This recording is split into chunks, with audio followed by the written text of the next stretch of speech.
நான் வரலாறு படிக்கிற பொழுதெல்லாம் அக்பர் மரம் வெட்டினார், குளம் வெட்டினார், குட்டையை வெட்டினார் அப்படின்னு சொல்லும் போது, இல்ல வேற ஒரு மண்ணை அதை செஞ்சான் அப்படின்னு சொல்லும் போது, தஞ்சை பெரிய கோயிலை அவன் கட்டினான் என்று சொல்லுகிற பொழுது, அப்ப அங்க இருக்கக்கூடிய மக்கள்லாம் என்ன செஞ்சுக்கிட்டு இருந்தான்னு நான் கேட்கல. அவன் தானே கட்டினான். அவனை பத்தி வரலாறு என்னையா சொல்லுது. அதானே வரலாறு. அந்த வரலாறு என்னன்னு திரும்ப கேட்கிறாரு. அதை அடக்கினவன் நீ தானே அப்படின்னு திரும்ப கேட்கிறாரு. அதற்கு நேர்மையா பதில் சொல்லு. சிற்றரசன்னா யாரு? சின்ன ரவுடிகளை வச்சு அடக்கினவே சிற்றரசன். பேரரசன்னா யாரு? பெரிய ரவுடிகளை வச்சு கூட்டத்தை வச்சு அடக்கினவே பேரரசன். என்ன பெரிய வெங்காயம் விளக்க வேண்டியிருக்கு. இதெல்லாம் படிச்சுதானே வந்திருக்கோம். இதை பேசுறதுக்கு என்ன குதிக்கிற? எதுக்கு குதிக்கிற?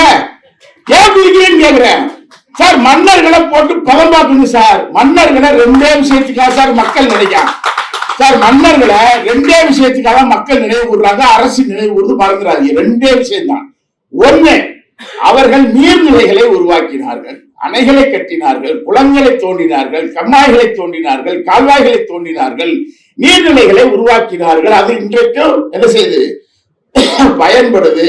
ஆனா அது கூட அவர்கள் மக்களுக்காக செய்யவில்லை. அதை மறந்துடக்கூடாது. ஏன்னா நீர்நிலைகளை உருவாக்கினால்தான் விவசாயம். விவசாயம் வந்தாதான் அவர்களுக்கு என்ன செய்யும்? அரசாங்கம் ஓடும். அவங்களுக்காகவே அவங்க தோண்டிக்கிட்டாங்க, நோண்டிக்கிட்டாங்க.